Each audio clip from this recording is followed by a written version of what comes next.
Are you a relationship therapist? Yeah. No, I'm just from Morocco. You're just from Morocco. Okay, that makes sense. Yeah. Is there anything that you'd like me to talk about? Anything? Kendrick? And what did you say over there? Super Bowl. So basically Kendrick. Yeah. Kendrick. Yeah, I mean, so first of all, I didn't watch Super Bowl, okay? I rarely watch that shit. I mean, I'll watch, like, the highlights, but I don't support that shit, okay? I don't give a who's playing in it, okay? Philly, though. What's that? I said Philly. Philly? Are you a Philly fan? No, but I'm from Jersey. You're from Jersey. She's like, I'm nearby Philly. I'm like, are you a Philly fan? She's like, I'm in the adjacent state. So naturally... That's like saying, do you like the Golden State Warriors? Yeah, I live in Reno. I live in Reno, so obviously I'm a Golden State Warrior fan. That was interesting. You know, I've been a fan of Kendrick for a long time. I think he's extremely talented. I think he's one of the greatest artists of our time. I don't love that he didn't say anything about Gaza. I don't know what his reasons are for not like saying literally anything. I wish he did. But other than that, I think he's a great artist. He's a bit fixated on Drake right now. I will say it's like, you know, like Drake, obviously Drake's mistake for like trying to do a diss track against Kendrick, like that was his own burial. I don't know what he was thinking. Like, you know, I don't know. Canadians, stay out of the diss track game. It's not your thing. You know what I mean? It's like, what are you going to be like? Yeah, sorry. I'm sorry. You know, like, it's not. And so then Drake buries him with the song, They Not Like Us. He buries him. Kendrick buries him. And now, correct me if I'm wrong. So Jay-Z books the Super Bowl, basically. Jay-Z books the halftime show, okay? So that's who I got to reach out to next year. But I'm so close. But Jay-Z booked Kendrick, because I guess Diddy wasn't available. And I'm just kidding. But so Jay-Z booked Kendrick because... he could have booked Lil Wayne, right? He could have booked Lil Wayne, who would make a lot of sense in New Orleans, but he didn't because Drake signed with Wayne's label. Is that correct? Am I correct? Yes. So it was, okay. Well, I guess apparently I know less than we all know equally little. I don't know, and I don't know if this is true. Somebody told Kendrick not to do They Not Like Us, right? They told him. The Super Bowl people told him. The Super Bowl gods, whoever's running the show, Tom Brady, fucking Tom Brady. He's like, whatever you do, don't do They Not Like Us. And boy, he did They Not Like Us. He even wore a chain that had a line from the song in it, and it was a line that everybody sang together. I mean, this has had to be Drake's worst night of his whole life because. Drake's sitting at home like, you know, he's going to follow the rules. Okay?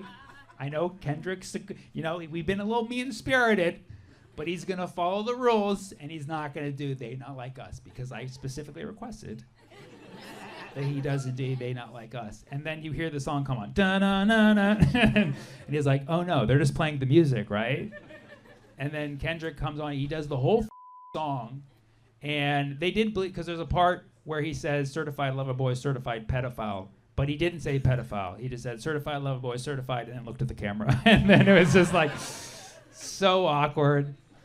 And then when he does a line in the song where he says A minor, which is it's a pun because he's talking about the chord A minor, and he's also talking about Drake being a pedophile. And he said probably A minor, and the whole crowd sang along with that line. Like literally the whole crowd. Like there was grandmas. They're like, A minor. Like everybody was in on it. It was the most unification I've seen in the United States in like 30 years. everybody was like, we know this Canadian's a pedophile.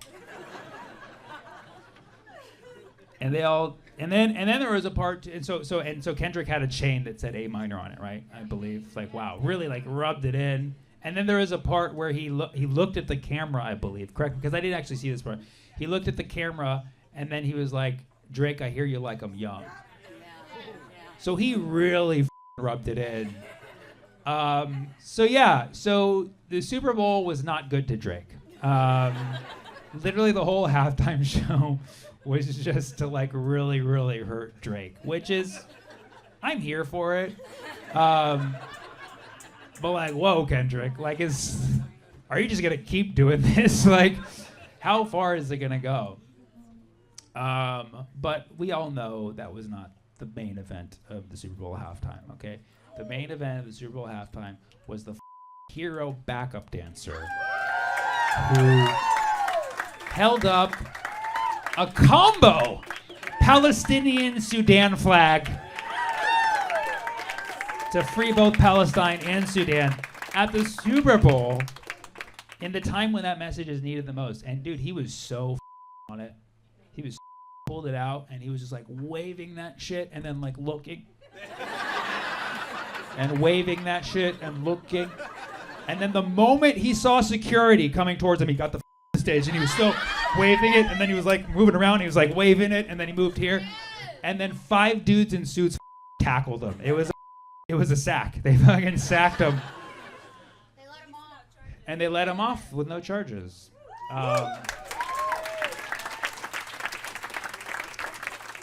And we can hope that Kendrick helped with that, okay? And if Kendrick did help with that, then I'll clock that in for his Palestine contribution. But the funny thing was that that backup dancer, if you saw, it was just chaotic. The Super Bowl is always chaotic. They always have like 1,000 backup dancers. And you know they're not all great. You know what I mean? Like some of them are obviously really good at what they do, and some of them are just there like. But like that guy like knew what he was doing. You know what I mean? He was walking around like repping the flag, and then everybody was like, and you could see that guy. And they all just like tuned him out. They didn't even know what was going on. But they tackled him, and the guy got off free. So that guy's a hero because for 30 seconds during the Super Bowl halftime, the most watched spectacle in American media every year, we saw a Palestinian and Sudanese flag saying "Free Palestine, Free Sudan." That's incredible. That's incredible. That's incredible. What song was that too, by the way? What song was playing when he did that? Was it They Not Like Us? Was it? That's how long that song is too. It's probably fucking long. That's what Kendrick did. He created a distraction, shitting on Drake. He's like, everybody, come on, A minor. And that's when the guy pulled it out. He's like, yeah. Yeah, that was fire. Is Drake a bigger perv than Belichick? Is Drake a... Oh, yeah, Bill Belichick has like a really young girlfriend. He's like, what, like 70 or some shit? 80. Oh, he's 80? Yeah. Holy shit. And his girlfriend's like 24 or some shit. Yeah, that's creepy. But I'm pretty sure that Kendrick couldn't cross that line at that specific event. The good old days. All right, simpler times. What else? Polyamory. Okay. Okay, I'm with it. Make some noise if you're poly. That corner back there is hot. That corner back there is looking for trouble. Awesome, awesome. How long have you been poly for? 5 years. 5 years? Awesome, awesome. And so, what made you decide to be poly? There's the idea of like poly as identity. The Mhm. same way as queer identity. Mhm, mhm. Yeah. So you didn't decide. You were born into it. Well, no, I mean, I've obviously heard it, because like obviously, like you said, it's an identity. So some people feel like they're born poly. I feel like I am too. My girlfriend says otherwise. I tried explaining that to her. I was like, poly is identity. You don't understand is that I identify as poly. And she was like, we're in a relationship. I was like, I know, but that's, that's a little insensitive.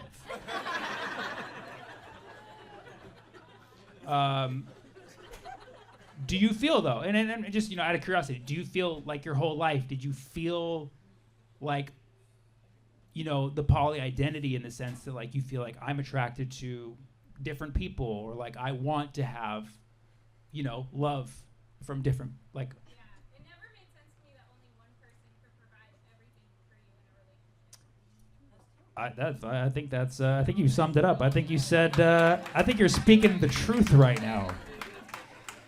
All the people in relationships are like, shut this down right now!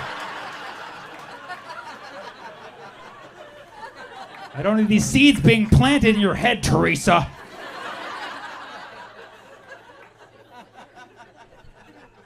I love that. To expect one person to fully satisfy you. That's almost disrespectful. Satisfy yourself. Yeah. I like you took it in the other direction. Right? Polly's like, I can get satisfaction from multiple partners. Sky's the limit. Right? If you're in a monogamous relationship, you're like, one person only. And then you're like, how about zero? How about you just satisfy your goddamn self? Now, here's one thing as a mathematician. When it comes to polyamory, right? Poly means multiple, many, but unspecified, right? So when you have a polygon, we know it's a figure of multiple sides, but it could be as many as, we decide it to be, right? So you could have a hexagon, that's 6 sides, or an octagon, that's 8 sides, So theoretically, if you're poly, could you choose your number? I'm octoamorous, right? I believe in 8 partners. I believe in 8. Balance, that's balance right there. That's balance, Or like I'm hexaamorous.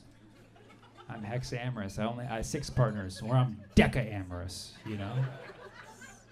That's a lot of satisfaction right there.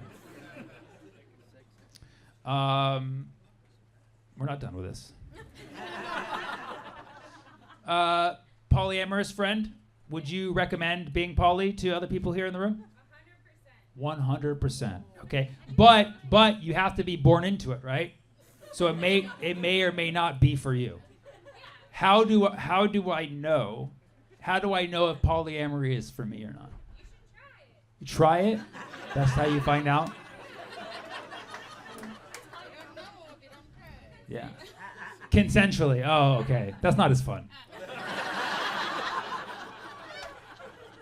I just had an assignment, I was like, I'm gonna get out there, but consensually. Okay, so you're saying, so like, let's say I'm in a relationship right now.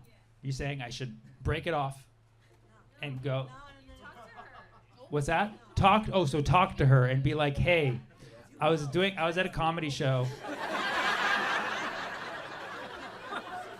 And you know how I sometimes ask the crowd for suggestions, and polyamory came up. And I said, like, hey, as a mathematician, can you choose octamory, hexamory?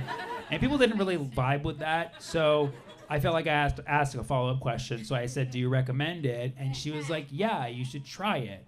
And I was like, oh, that's cool. But she's like, but consensually. So here we are.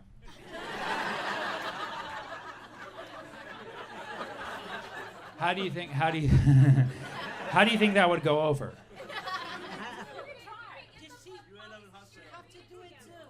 Get the book. There's a book. What's it called? Polysecure by Jessica who?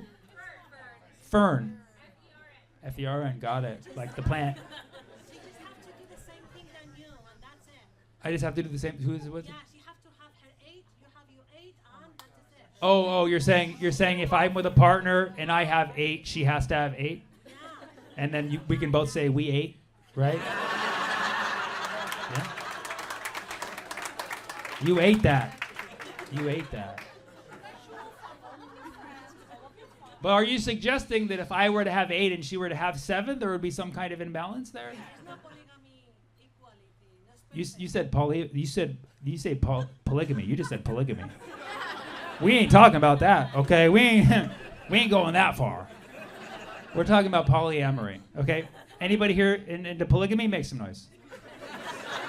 Okay. So San Fran is not quite on that yet, okay? We're progressive with limits, okay? We're all about the amore, not the gamey. You know what I mean? But you're saying that if I did it with a partner, it would have to be completely even. Because if there was one little imbalance, it would just to start with even number. start with an even number. Oh, wow. I didn't expect that was the angle that you were pursuing. She's like, the problem is not that she would have 7. The problem is that you both need to have even numbers. Okay, got it. So if I have 8 and she has 0, because 0... No, if I have 8, she has 2. Let's be fair. She has 2. It's a mean number? Like the average? What's that? Why are you making a circle? Are you a relationship therapist? Me? Yeah. No, I'm just from Morocco. You're just from Morocco. Okay, that makes sense. Yeah. I didn't know that was Morocco's like national slogan. We're not relationship therapists. We're just from Morocco. Come visit. We'll give you great advice. What's that? We send you to Spain. Send me to Spain? Is that what you do to the bad boys who don't follow the rules of polygamy? She's like, if you have 8 partners and she has 7, we send you to Spain.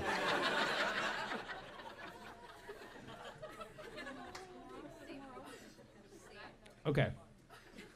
Last question. And then there's a group of poly friends in here. We have a poly gang. What's that? They're not poly. Just one poly person. One poly person in the group. Do you feel like it's difficult to have friends who are not poly, or do you think it actually makes it easier? Depends on the person. This is my family, actually. Oh, you're with your family. So they're clearly very accepting. Right. Because they not the old. No, are you like pointing to someone right now? She's like, not the older generation, but the younger side of my family. They're super cool. What? Poly's nothing because it's just fun, right? Oh, that's awesome. And are you family? Yeah. Awesome.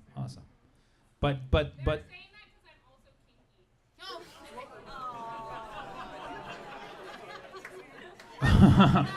well, the crowd wasn't sure how to take that. Okay. Yo, you guys, yeah, you guys are a cool family. You know, you are beyond accepting. You're open. You're very open.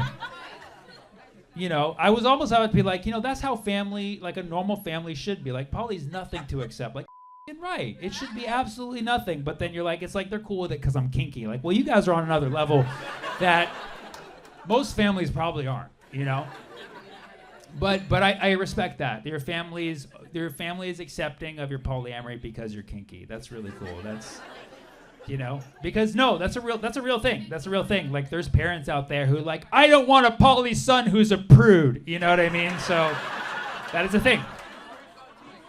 What's that? Teaching? Yeah. Isn't that ironic? Yeah, I heard you say you're like, teach me something, and then you guys are like, teaching. Yeah. And you want me to do my teaching math in Oakland bit. You want me to do a specific bit. It's funny because I'll ask these questions and people sometimes yell out things from my bits, but I don't remember my bits. And so I'll think they're like saying something personal about me. Like last night at my show, I was like, what else you guys want me to talk about? And it was a long day, and I did not have a glass of water with me up here. And so you could hear my voice was like audibly dry. And so somebody was like, hydration.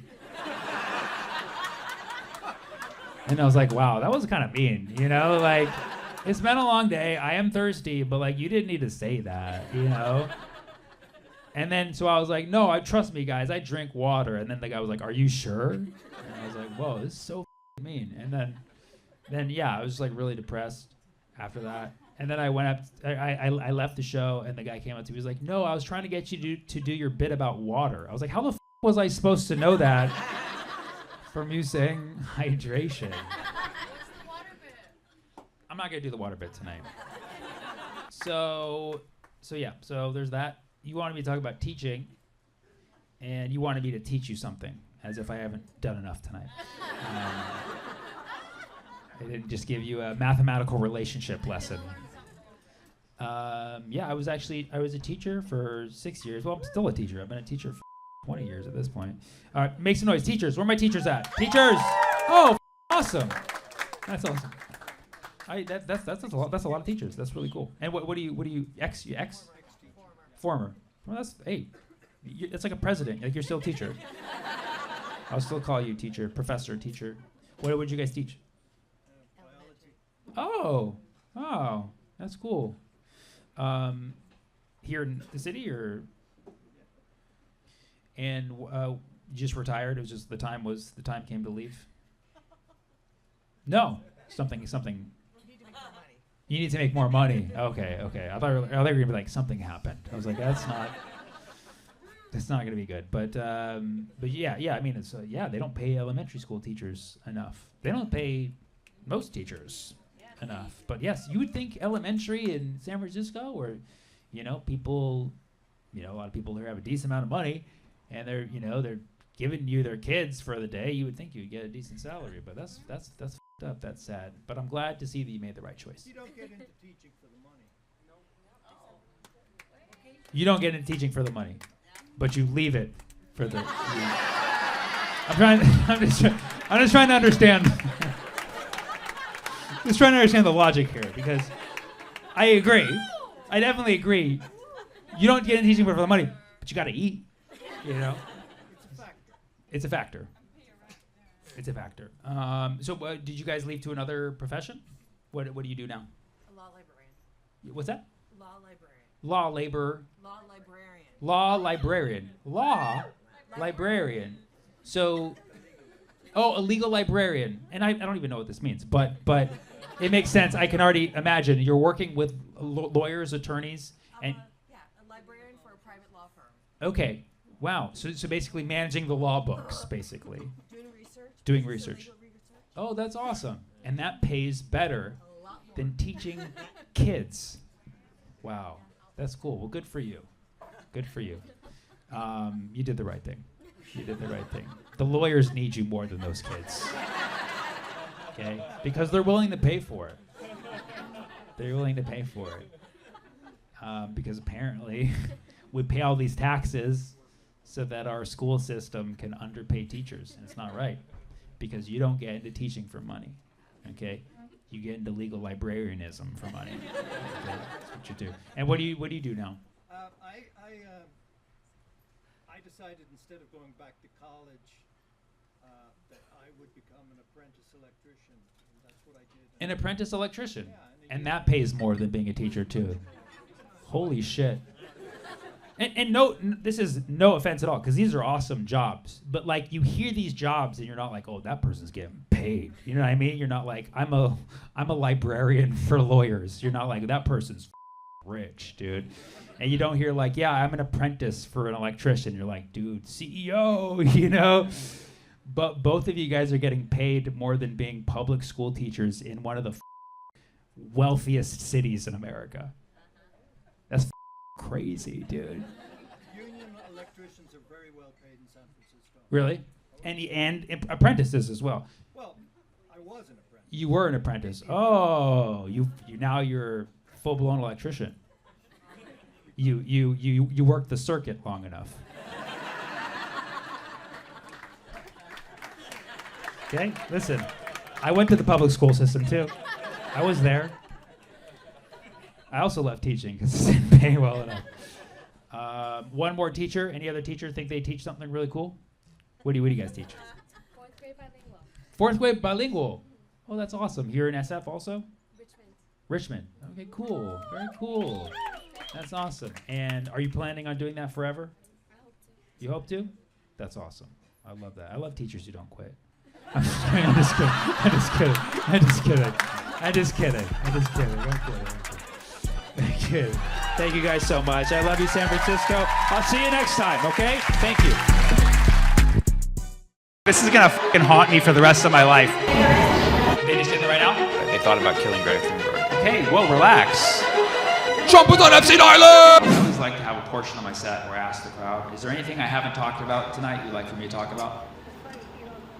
The fight, Elon Musk and Trump. Oh yeah, oh yeah. Malta and the flotilla. Malta. Do you want me to talk about Malta too, just as a nation? You know they're Semitic? What's that? Semitic people. Semitic people? Everybody from Malta is Semitic? We are. Really? Yeah. What is the language in Malta? It's Maltese. It's Maltese. No shit. Maltese is a Semitic language? Yes, okay, well, relax. Awesome, that's awesome. Yeah, and then they didn't help the flotilla. Malta didn't help the Just allowed flotilla? it to be bombed. Right in European waters. Right. 17. Bad Semites. So, obviously that sucks, but they made a new flotilla, okay? And in the next 24 hours, something's gonna happen. We don't know what the fuck it is. But Israel basically gave them 3 options today. Israel was like, we're gonna play a little game with you guys. It's called Marry Kill. No, I'm just kidding. They said, we're either gonna attack you, seize you. What was the third one? Or turn. You can either turn back, get attacked, or get basically arrested and seized. What? They just did it right now? Like how long ago? I'm assuming this happened like the last hour, right? In the last 5-10 minutes, which is also in the last hour. Well, everybody's just like fighting with me up here. What did you say? They're assaulting them. Jeez, we're watching this in real time. My prediction was they were going to seize the ship and like be rough with them. I don't think they're going to kill anybody. I mean, obviously I don't want them to kill anybody. I don't think they're going to kill anybody because I think that this is too highly scrutinized. Like they thought about it. They thought about killing Greta Thunberg. They're like, ooh, we want to, but she's a celebrity, but she's white, but they're like, but she's a child, and it was a huge dilemma for them. They thought about it. The question is, where are they going to take them? Because like everybody was threatening death. Like even U.S. politicians, like Lindsey Graham was like, I hope Greta can swim, and then she responded, she's like, we can. She's like, actually, we can swim very well. It's like she's Swedish, you dumb f***. You not heard of Swedish fish? So yeah, they're about to get arrested. I mean, you know, all I can hope for in this situation is that this gets as much coverage as possible. You know, I hope there's some, if they get a good shot of Greta, you know, getting handcuffed, that'll be a good image. That's really the best that could have happened in this situation. It's so f***ed up. It's a boat full of food and supplies, and they're just literally gonna turn it away. They cut the comms on the ship. They cut the what? The communication. The communications, yeah. But they still were able to use Instagram pretty damn well. Wi-Fi and everything. No one can talk to them. Right now, I saw them publish something this morning. So they literally shut off Wi-Fi in the matriculating area in the last like 10, 12 hours. Like 2 minutes, but Wow, this is gonna be one of those like, where were you when the flotilla was seized? Well, you know, this is a very serious thing, and it's obviously close to our hearts, but I'm just letting you guys know I've watched all the flotilla missions get seized, and like, my dad was supposed to go on the one in 2010, his friends got murdered. So like, this is literally like the best case scenario. I think it should keep happening. I think there should be a new flotilla every week. I think literally every free human being in Malta should get on a flotilla. And event. We just need like 1,000 flotillas, each one with a celebrity. And it would be like a new game. It would be like a new game show. It's like, which celebrity will survive Israel as they deliver essential food and supplies to Gaza? It'll be called the Hunger Games. Okay, let's talk about the Trump-Elon breakup. We're still watching this one unfold in real time. People's emotions are getting assaulted. It's the end of an era, you know? There won't be any mending after this. After the words that were expressed, I think Trump and Elon are done. Elon's now on the same list that Rosie O'Donnell's on with Trump. It's like irredeemable. Irredeemable. Trump already said your electric vehicles are stupid and nobody wants to go to Mars, so Elon's like never gonna forget that. It's crazy watching them have their fallout crazy, and that it was not surprising at all. The fact that they actually made it that long was pretty shocking. Like everybody saw that coming. Trump's a Gemini, Elon's a Cancer. It's not gonna work out. It's not gonna work out. I knew that it was gonna end fast when I saw Elon jumping at Trump's marches. Because Elon would be like, woo! And then he would be so excited, but the crowd like didn't give a shit that much about him. I remember he was wearing like all black and he went up on stage, he's like, I'm dark MAGA. And nobody got it. He was making a dark matter pun. And the crowd was like, what? Black Lives Matter? We don't like, like it was just like. And then just months of like awkward photo shoots went by where it was like, you see Elon standing in the Oval Office just like, and his kid would be just running around and Trump's like, get this kid out of here, dude. He's just my son X. And the X is just out there like, pew, pew, pew, pew. He's going up to Trump like, Trump's like, this is not good for PR. When everybody started hating Elon and like keying his Teslas and Tesla stock just kept dropping, Elon's like, can we do a photo shoot on the White House lawn where you say Teslas are really cool? And then it was so awkward. Trump's like, I love Teslas, they're great. They're great, buy them, they're good cars. Elon's like. One time, Elon showed up to the Oval Office and he had a black eye. I don't know if you saw that. He's like, X got a little rough with me. Is that what really happened? Or is this an abusive relationship? People are calling it a relationship too, which is like, cool. If they're gay, that's, progressive for Republicans, But some people are kind of implying that it would be a heteronormative relationship. In that case, who's the woman, who's the man? And people are like, well, Trump's the man, he's a manly man. Is he? I think Elon's the man, because he's from Mars.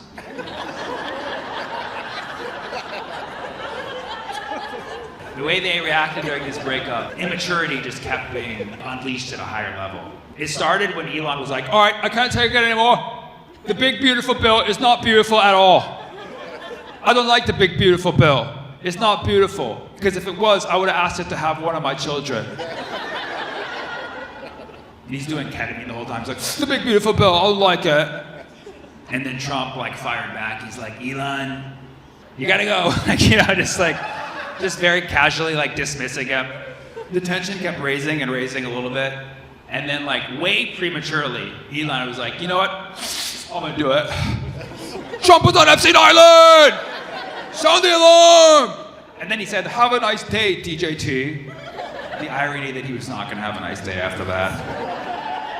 And it's funny because I didn't see a tweet from Trump for the rest of the day. I was like, dude, that's the longest I've seen him go without tweeting, ever. But then I realized the next day, he was commenting, he's just doing it on Truth Social, but nobody's on that. Unless you're on it, you don't hear about what's said until it's posted on Instagram the next day.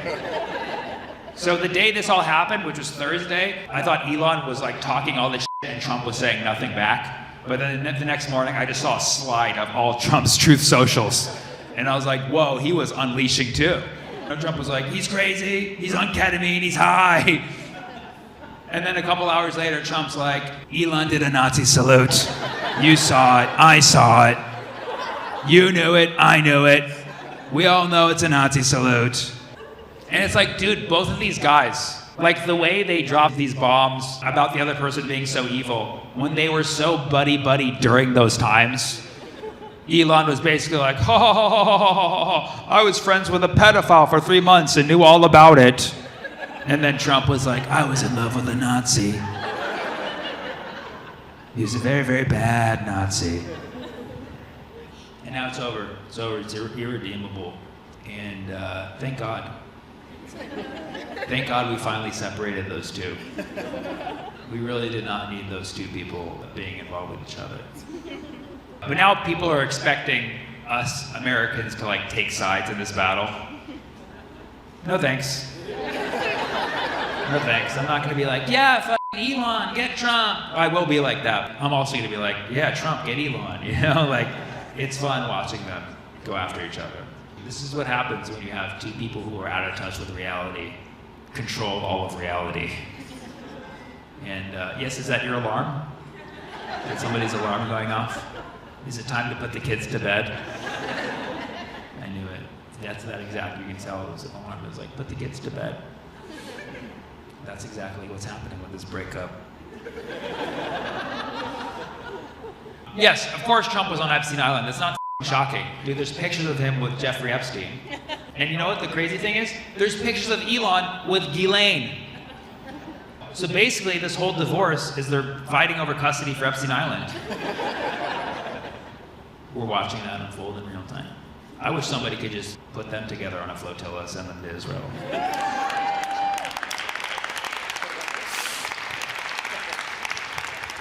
All right, what else? The riots in LA and the Pope. Yeah. Yep, the Pope sure ain't helping. The Pope ain't stopping the riots. Thank you guys for coming. Thank you for having, thank you. Thank you so much. Obviously, don't care about the Pope in a church. Obviously, leaving, walking out. Pope's American, so you're welcome. We now colonize the Vatican. What's that? He's Peruvian? You created potatoes? Wait, what the f does that have to do with anything that we're talking about right now? Hold on a second. Unlike the Pope's American, you're like, no, he's Peruvian. He spent the whole time there. We created potatoes. What the Wait, what is Spanish for potato? Papa. And Pope? This is a conspiracy I've yet to hear. So you're saying every Pope is Peruvian because the word for potato and Pope are the same. You created potatoes? You invented 4,000 kinds of potatoes? And how long ago was this? You said life? It was a lifetime ago? It exists now. Potatoes. Yes, I had them for lunch. I'm aware. I believe that potatoes have the right to exist. But you're saying that Peruvians invented potatoes. That's a very bold statement. That's very controversial, especially here in Montreal. What's that? There's a documentary on Peruvian potatoes?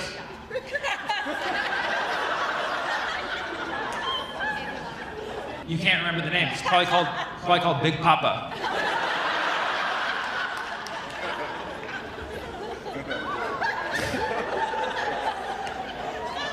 Like, come on, can somebody just Google, did Peruvians invent potatoes? This is gonna fucking haunt me for the rest of my life. It's true? Can I see it real quick? I see it. I believe you, I just need to see it for myself, thank you. The Incas of Peru are credited with cultivating potatoes first, starting around 8,000 BC to 5,000 BC. The Spanish conquistadors then brought the potato to Europe in the 16th century. When was the Irish potato famine? Can somebody tell me? Can somebody else look? I can't look it up on this phone. I don't want to use somebody else's phone. 19th century. It was the 19th century? Yes. Okay, so that checks out. So literally, we had no potatoes until the 16th century. We also had no tomatoes.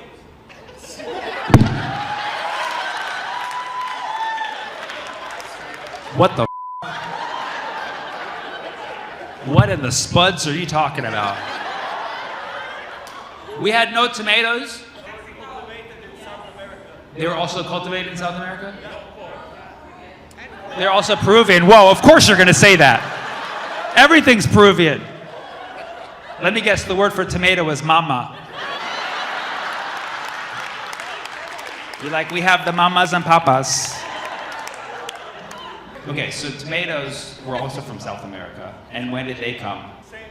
Same time? On the same boat? Not sure. That's when they made the you say potato, I say potato, tomato song. We have nothing to do for 20 days. Let's just make a song. You say potato, I say potato. You say tomato, it's a tomato. Yes. Thank you for raising your There hand. is comfort in knowing that tomatoes killed a lot of colonizers at first. Because they were eating the acidic fruit on copper plates and it became toxic. So tomatoes, so they were eating it on copper, which creates a toxic reaction.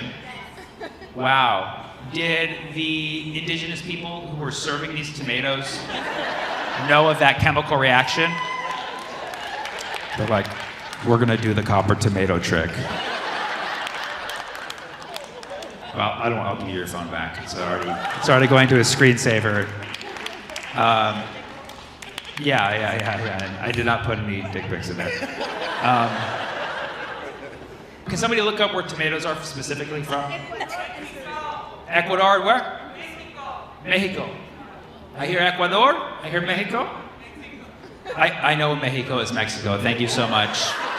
Thank you so much, Canada, for reminding me who my neighbor is. It's Peru. It's Peru as well? She's over there yes! She's like, I told you didn't believe me. Okay, thank you. Tomatoes originate from the Andes Mountains region of South America, primarily in Peru. But also Ecuador, Bolivia, and Chile. Okay, so don't get too excited, all right? Share some with your neighbors. They were first domesticated by the indigenous populations in this area and later served to colonizers as a delicious, tasty death treat. I made up that part. Wow. Okay, now the origin of corn also. It's saying, yeah? Can somebody look up where corn came from? Okay, Mexico really wants this one. Are we gonna give it to them? Whose phone is this, by the way? Do I just throw it? Oh, it's yours. Okay. Sorry. Okay. Can somebody look up where corn came from? It says Mexico. Can I see?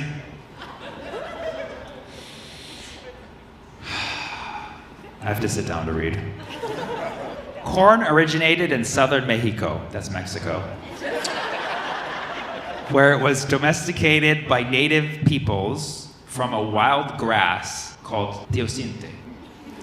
This domestication process, which started around 10,000 years ago, gradually led to the development of modern corn. So there you have it. Corn is from... Well, hold on a second. Somebody just texted me. That's so funny that you knew that I'm looking. Can I read the text? So I just got a WhatsApp on somebody else's phone, and it's coming from future husband's bill-paying phone. It's pretty on the nose what's going on here. And they texted, the Peruvians are gonna be pissed. That was good. That was good. Did we have a good time tonight?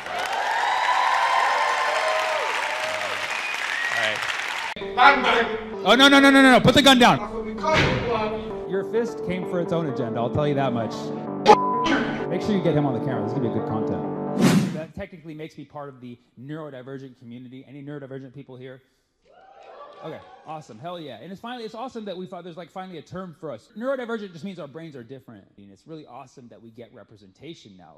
In my government, a lot of neurodivergent people, like our President Elon's on the spectrum, you know what I mean? Trump's got something going on with him. I don't know what that is. And then we have RFK Jr. He's got brainworms. He's in charge of our health. That's really cool, man. RFK Jr., he actually says some interesting things. He says things like, we'll look at the fast food industry and watch what we eat. I'm like, that's actually really cool. Why are we hearing it from the guy with brainworms? I'm just wondering, Did it take brainworms for society to hear the right thing about health finally? What? Habibi. Neurodivergent. It's all around us, baby. Yeah. Whoa. That was a little fierce, man. You good? All right. Habibi, I'm here. Yeah, where are you from, dude? Where are you from?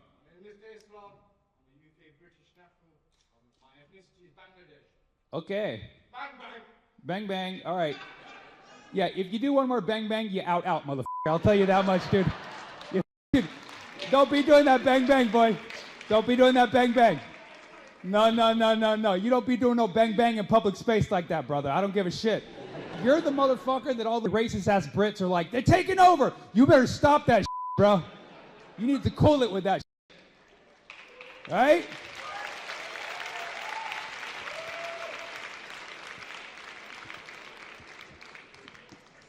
All right. I ain't, no. One more bang bang, I go bye-bye, okay? You need to chill it with that. I don't know what kind of meth they're serving out here in England, but...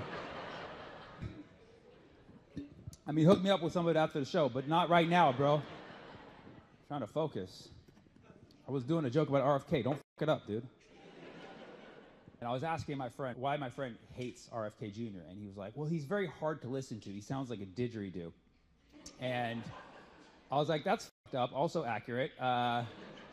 It sucks with RFK because if you only knew the basics about the Kennedy family and you watched RFK Jr., you'd be like, oh, he was the one who got shot in the head. You know what I mean? So, right? Bang, bang, motherfucker, right? Come on now, come on! Bang, bang. Yep, let me finish the jokes. All right.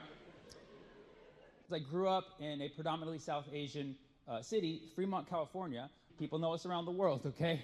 And I was basically raised by South Asian people. I was like the Jungle Book, but for South Asian people. They raised me like Mowgli. And me and a bunch of my South Asian friends, we're actually doing big things. We're opening up a South Asian restaurant in Fremont, California. And it's, we serve very small portions, okay? But they're all laced with CBD, okay? It's called Micro Dosa. And thank you. South Asian people, that was for you, okay? Yeah, so I studied mathematics. That's why I do stand-up comedy now. Does anybody here like math, just so I know? Okay, that's a pretty good portion. So people who like math do come to my shows to see math jokes, but I can't do too many because other people will leave. So I have to cap it at like 3 math jokes per show. But if you're nice, I do 3.14. That's a generosity, okay? So I decided I have to do math jokes for my math fans, but I can't do too many. So I decided this year I'm just going to do like very high-level math jokes to satisfy that group of people, and then we can move on very quickly. So this year I'm doing only calculus jokes. Only calculus jokes. Any fans of calculus here? Okay. The pool is getting smaller. It's a smaller set within a set, okay? So, if you don't do calculus already, I highly recommend that you integrate it into your life immediately. Okay, you can differentiate between who's laughing and who's not. Okay, going off on a tangent here, but the point is, I love calculus. There's no limit to that, okay? All right. Oh, I found your limit. All right, listen. I almost got stabbed in Glasgow and did better at these jokes, okay? Oh, no, please. That's right. Your fist came for its own agenda, I'll tell you that much. I think some of them have a shred of the sentiment that you have, but the vigor, they lack it. Anyways, so that's your leader, by the way. Honestly, I would kill for all of you to have that energy, but with laughter. You know what I'm saying? Like cross-multiply him by all of you, that's the ideal crowd right there.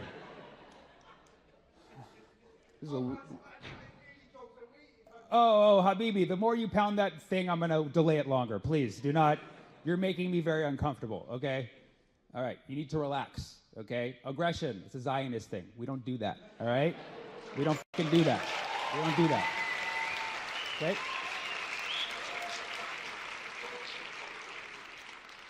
Now, if you followed me last year, you would know that I was talking exclusively about Palestine. I felt it was necessary for the entire year with what was going on in Gaza And, you know, I couldn't even write a math joke last year. I know you're like, oh, we should have came last year. Well, too fucking late. You fucked up. You discovered me too late. Last year, my whole entire set was about Palestine. I could not even hear or see anything other than Palestine or Gaza. You know, you could say that I had tunnel vision. Fine. But you have to understand, okay, that obviously things are very difficult now, and I'm going to be talking about it in just a moment, but you have to understand, as a comedian of doing this for 18 years, Palestine is one of many things that I talk about, and as a Palestinian, I want the right to a normal fucking life too, okay? So you have to understand,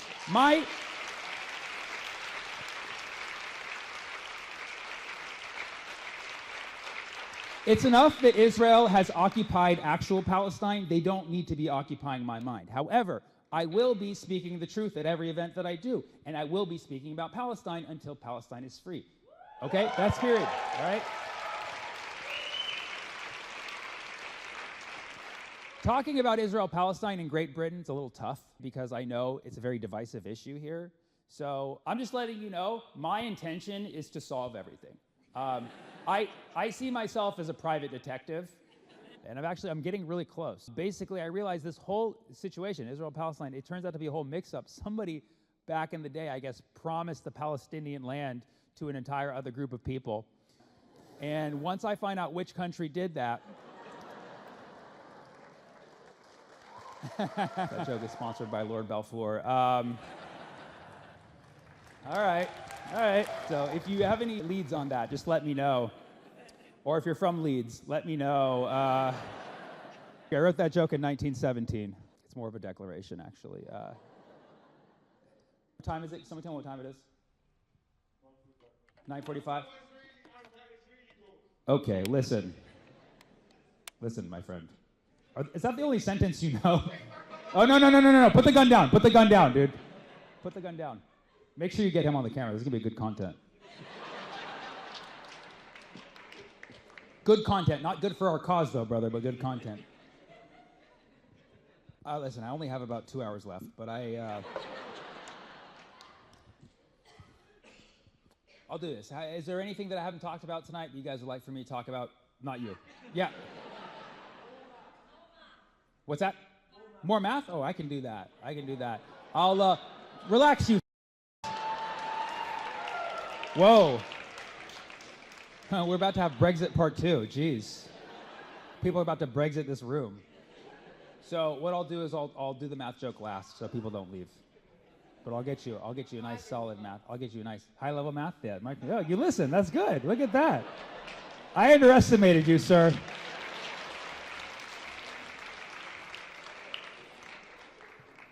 You're seriously going to be like there's going to be like, how people have like the angel and devil on their shoulder when I'm doing like an important gig. And like one of me is like, follow the rules, do the cat jokes, and then you're on the other shoulder, do the anti-Israeli jokes!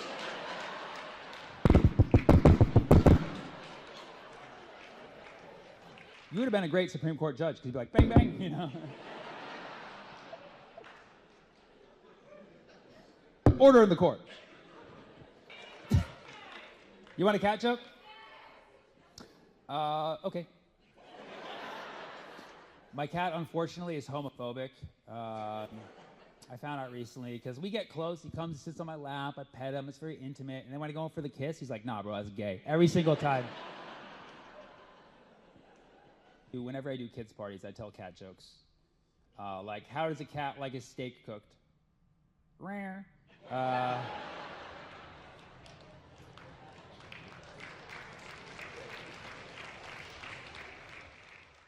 And he's like, how do you make that joke anti-Israeli? I'm like, because in Gaza, the cats can't eat steak! All right, what else? Sammy Obeid. Yeah, that's me, baby. You already know, baby. You already know. I'm not an Abu, though. I'm an uncle. You know what I mean? I'm Obeid. That's a joke for 5 people, whatever. What else? Was that?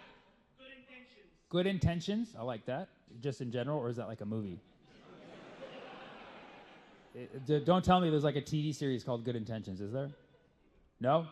Just like good intentions.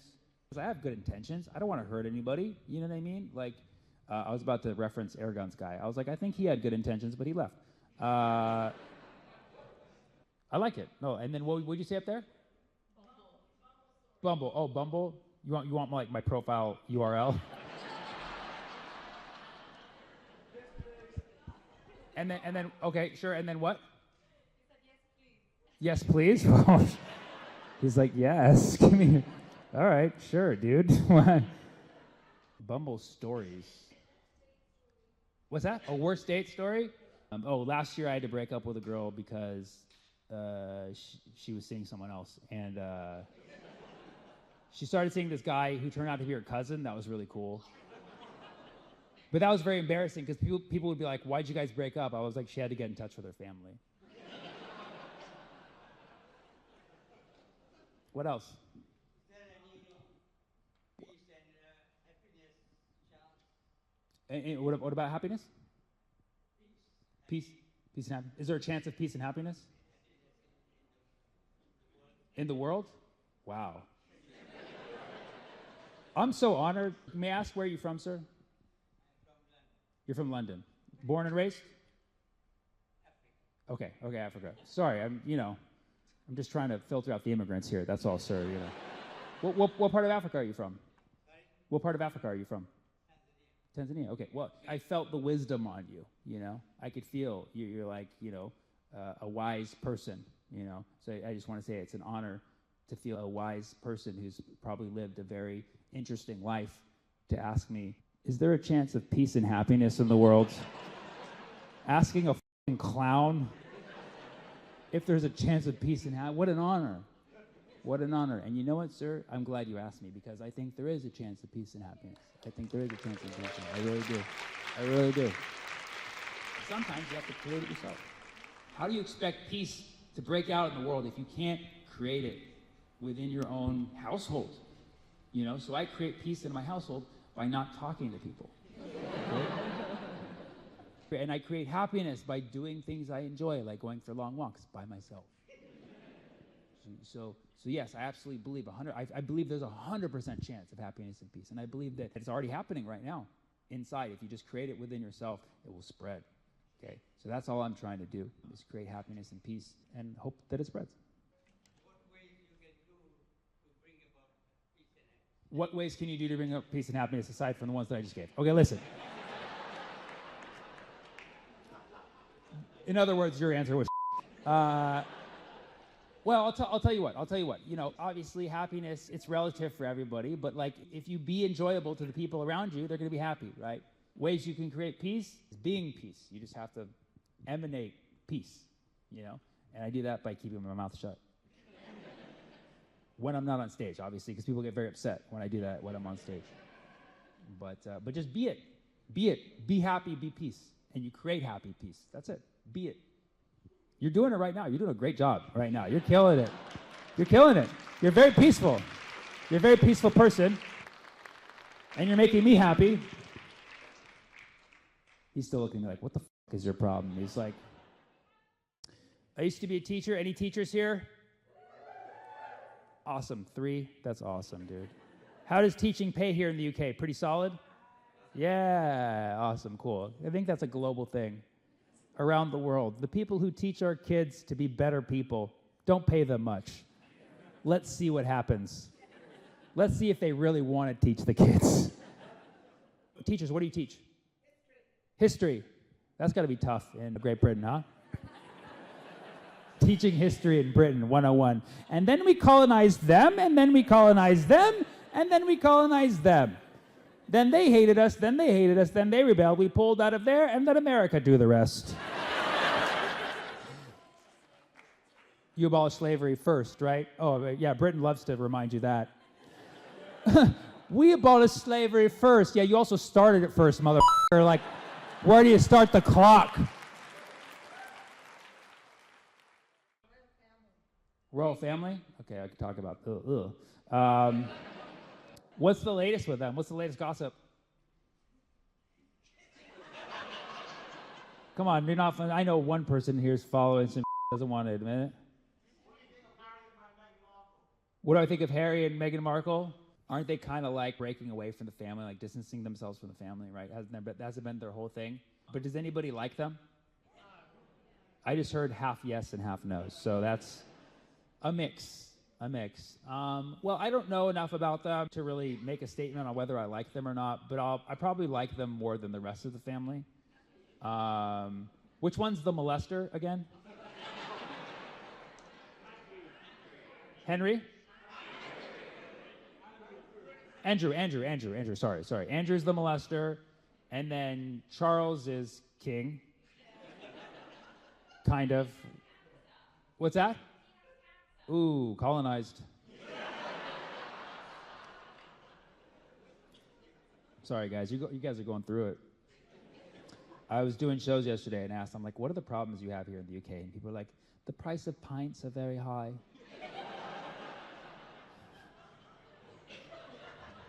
You guys have it too good. And what? Eggs too? Yeah, we're going through that too, back home. We have a lot more in common. Well, you're technically our father, so. Do I like who? Hollywood films. Are there any other ones? If I can. There's Bollywood. Oh, he's back. Oh, shit. He's back. Where'd you go, man? Oh, God. Broken record, man. Broken.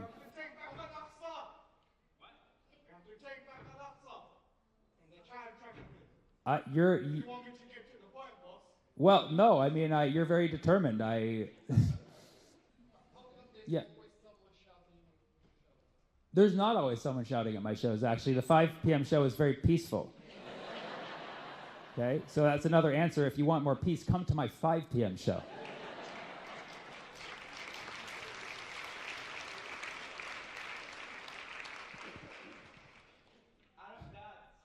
Arab dads. They basically get trampled. They let the whole family walk over them. You know, my dad's Arab. I think he raised me and my sister pretty well. He was always very fun, very funny guy. You know, he would,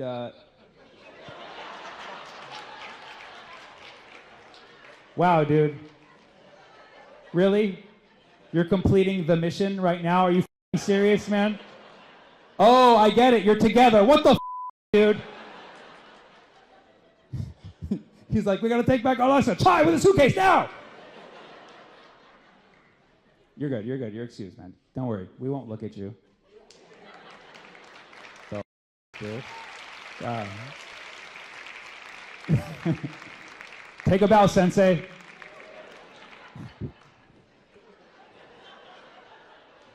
Give me another one.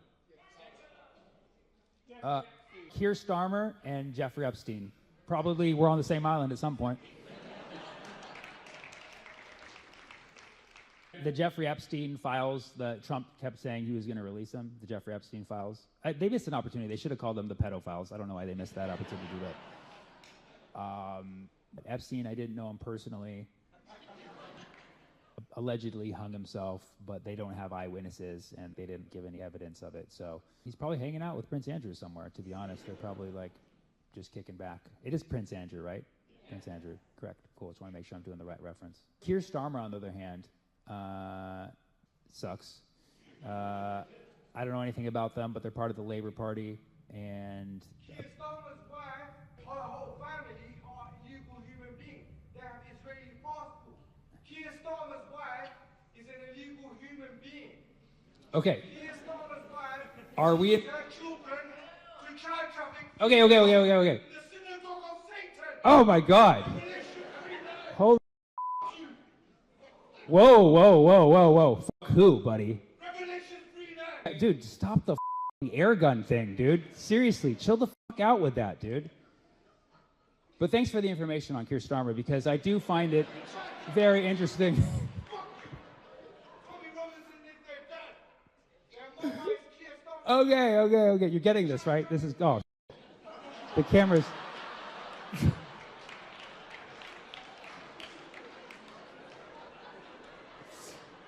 Yes.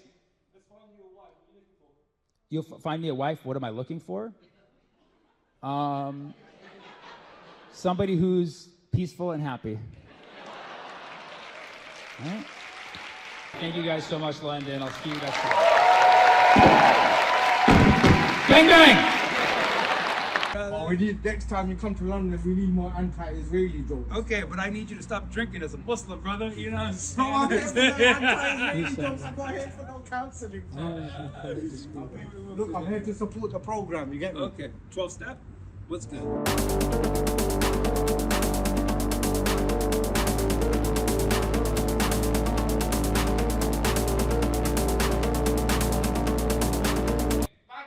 I actually wanted to be 100% sure, so I looked up the definition of the word terrorism. I was like, it's time. I'm going to look it up. I want to find out what it is they've been saying I do this whole time, you know? And I looked up the definition of terrorism. It'll blow your mind. The definition of terrorism is using violence to achieve a political goal. Oh, America's never done that. I laughed out loud when I saw that definition. If the definition of terrorism is using violence to achieve a political goal, America is the biggest terrorist country of all time. Of all time. If that offends you, change the definition or change history, okay? Because that is what we specialize in. That is what we specialize in. And I noticed that when I say this in the United States, people kind of, they get a little taken back. You know, they're like, ah, I'm not a terrorist. Don't call me a terrorist. Stop calling me a terrorist. I am not a terrorist. And it's like, relax, I'm not calling you a terrorist. I'm not saying that you're a terrorist, okay? I'm simply saying that you're a terrorist sympathizer, okay? That's all I'm saying. You're a terror simp, as the kids would say. You're out there simping for the tea. Yeah. Listen, it doesn't have to conflict you internally. You can be aware that if you live in the United States, you're part of a global terror regime. You can be aware of that. It doesn't mean you can't love your country and not want to make it better. In fact, I argue that you cannot make your country better unless you actually know about the dirty shit we do overseas. I argue that you don't actually love your country if you can't call us a terrorist, okay? Because you gotta know who you love. You gotta love who you know. And this doesn't have to like change your internal value structure. Like if you still want to use the word terrorist, you can, but you got to use it consistently, right? Like if you want to call a one-person suicide bomber, or as I call them, a one-man band, if you want to call them a terrorist, that's fine, okay? But then you also have to call the drones dropping bombs on entire nations terrorism as well. Because it's all f***ing terrifying to the people who receive it. I mean, at least give the small guy credit for acting locally. I thought we support small businesses. You gotta admit, they're more creative, that's for sure. That's why it's called terrorists. It's terror artists. It's a ist. It's a ist. It's like a barista, terrorista. You know what I mean? How do you want your terrorism, grande, right? Like, it's a f***ed up word to use. When we use the word terrorist, it's very hypocritical for us to use in the West if you know anything about our history. But the word terrorist is also racist. It's also racist. And if you don't believe me, it's very quick little proof, okay? Just close your eyes for one moment, okay? I'm not gonna blow myself up. That's not the point of them. You're looking at me like, no. That's not like, and boom, and now you get it. That's not what I was trying to do. Okay, if you're not scared, if you can just close your eyes for a moment, okay? All right, now I'm gonna say the word terrorist. What do you see? You're racist, exactly. So that was simple. Most of us saw the same guy, okay? And don't worry, it's not your fault. You know, the media has trained you to see it that way. And so I invite you from now on, when you hear the word terrorist, I want you to look at who they're talking about. Whether it's in the media or casually in conversation, look at who people are talking about. It's almost always going to be the same type of person. It's going to be brown skin, Middle Eastern, Muslim person, or Luigi for some reason. It's going to be, they threw Luigi in there. They're just like, whatever, they all use olive oil or whatever. So And yes, occasionally people do call Trump supporters terrorists, but they call them domestic terrorists. You know what I mean? Like they're the domesticated ones. And we're like the wild ones out here, you know? We're like the feral terrorists, you know? It's like, we're the terrorists, you know? It's messed up. It's messed up. But it's definitively a racist word. Case in point, in this country, we have mass shootings. That's like our national sport right now, okay? We're killing it. No, we are now at the point where we have shooters of all races, so we do believe in DEI shooting, okay? Celebrate the victories if you wish, but yes, so occasionally you will have a Muslim shooter, and when you do, what happens in the media? They drop that T word so fast, right? They're like, this was an act of terror, or was he part of ISIS, or has he been radicalized? Like, don't bring math into this, okay? Okay, leave math out of this, okay? But then when you have a white shooter, which we do occasionally, let's be honest, you just don't hear that T word.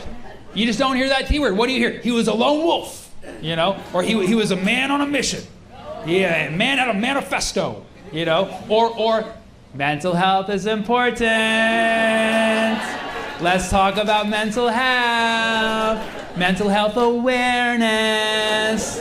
And it's like, yay, good job. Good job for finally realizing that mental health is important. Congratulations, America. I'm glad you finally realized that it actually matters that we have a healthy mind. Congratulations. Good job. No, seriously, good job. Mental health is very important. It is. Mental health is extremely important, and I'm glad that we are finally embracing it. But why is mental health only coming up when we're talking about white villains? Okay? Why can we not equally apply the concept of mental health to our fellow brown villains who also could use the therapy? Okay? And I know some of you think I'm just calling racist for no reason. I assure you, I would not just call racist if I didn't have a punchline. Okay? This is a real point I'm making. I'll ask you this. Have you ever in your entire life heard this? You know, Osama bin Laden, did he have like depression or something? Maybe it was like seasonal affective disorder. That's why he was so sad. He wasn't getting enough sun. You know what? September is now Mental Health Awareness Month. Let's do that. Let's never forget. September is now Mental Health Awareness Month. Yeah, somebody should have checked in on Saddam more often, you know? Maybe if Saddam had more friends, it would have like lifted his mood a little bit, you know? Like, call your friends today before they become the next Saddam, you know? No, you don't hear anything remotely close to that, okay? Meanwhile, there's like 3,000 documentaries like, was Hitler okay? Like, shut the up, dude. Shut the up. Stop making documentaries about Hitler's mind, okay? At least make a few about Osama, you know? But it's a racist word. And you can ask anybody who looks like me, or anybody in this category, we don't even feel comfortable getting angry in public because people see that terrorist trope in us. We don't have the same freedom to public bursts of outrage like the rest of y'all. Yeah. I'd like to take this moment to give a special shout out to white women, okay? Yeah, I see what you do. No shade, it's admirable. I see you out there showing your anger in public, you know what I mean? Asking for upper management when you can. You're out there working. I'm jealous. I believe that is the level that we should all aspire to and that we could all be one day as a society. I believe that. I do. And that's my goal. I want to be a Middle Eastern man, Karen. I do. Yeah. I want to be a Kareem, okay? Yeah. I believe I can be a Kareem, okay? But right now I feel a little limited, you know? Because if I'm at line at the bank and the line's too long, and just like anybody else, I get angry at the line being too long, you know? Just like we all do. I can't show it. Because if I show it, I'm like, fuck this place, man. Fuck this place, man. Fuck this place. Somebody's gonna see like, oh. If you see something, say something. I see the terrorist coming. He probably wants to blow himself up and blow this whole place up. And it's like, I do, but I'm not going to, okay? I just have the thought like a normal human being does. What normal human being doesn't want to blow themselves up at the bank, okay? It's a normal human emotion, and I'm allowed to have it. Okay? It's messed up because this trope makes it seem like we are angrier than other people, okay? We're not angrier than other people, man. We just have weird-shaped eyebrows, so it reads a little differently, okay? That's all it is. It's eyebrowism. It is. Isn't that messed up? How much eyebrows relate to terrorism? Look at Luigi. Look at those eyebrows. Look at those eyebrows. Isn't that messed up? The difference between a terrorist and just an angry guy is plucking. It's so messed up. We gotta pluck and wax our way out of this, is what we gotta do.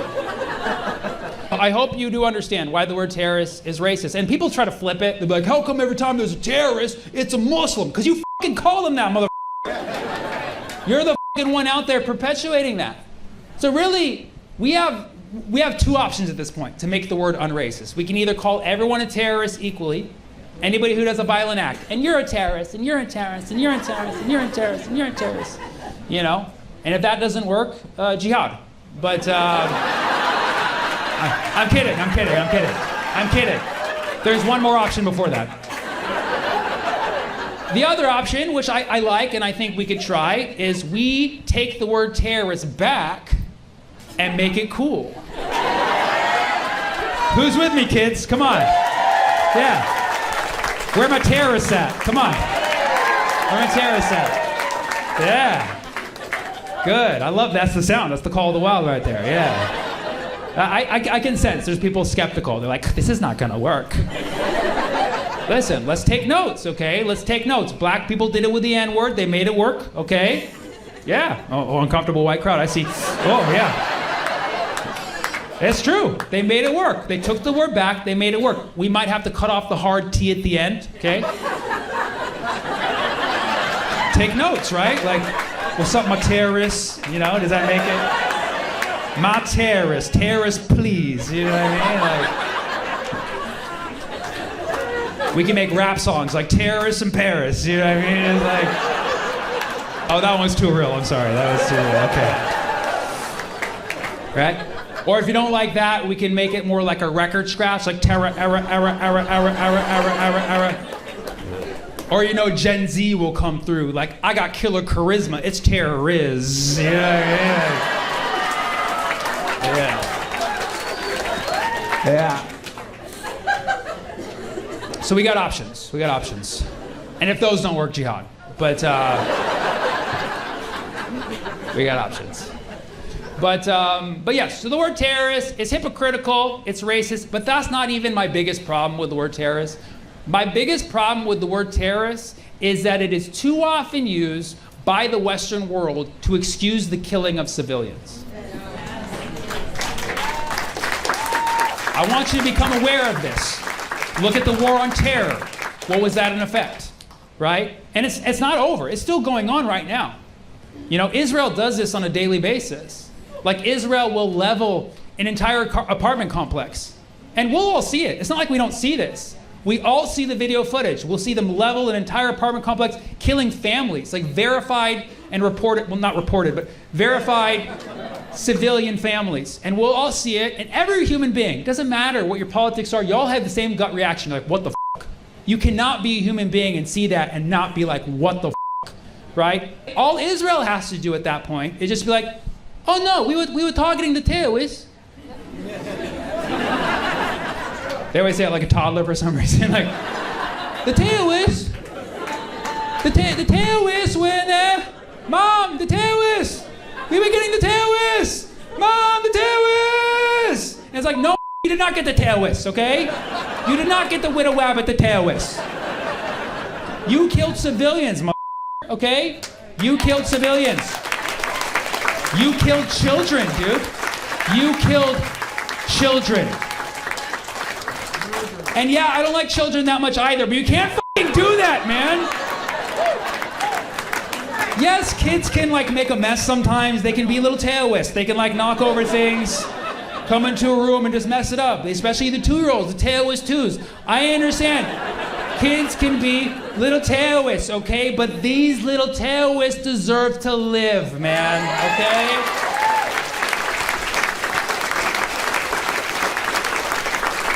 And I know people get uptight when I talk about this stuff. Like, oh, you're just gonna make jokes about terrorism? You're just gonna make jokes about bombs and people dying? Like, yeah, the I am, dude. The I am. You think I'm just gonna see this shit and not talk about it? It is not normal. We cannot just continue to let this shit happen. It is not normal. We have to talk about it. And you know what? I'm gonna make jokes about it. I'm gonna make jokes specifically. You wanna know why I'm gonna make jokes? Because jokes are the #1 form of nonviolent resistance. Did you know that? Jokes are the #1 form of nonviolent resistance. And you know who said that? I did right now. I said it right now. Jokes are the #1 form of nonviolent resistance. They're right up there with water balloons, you know?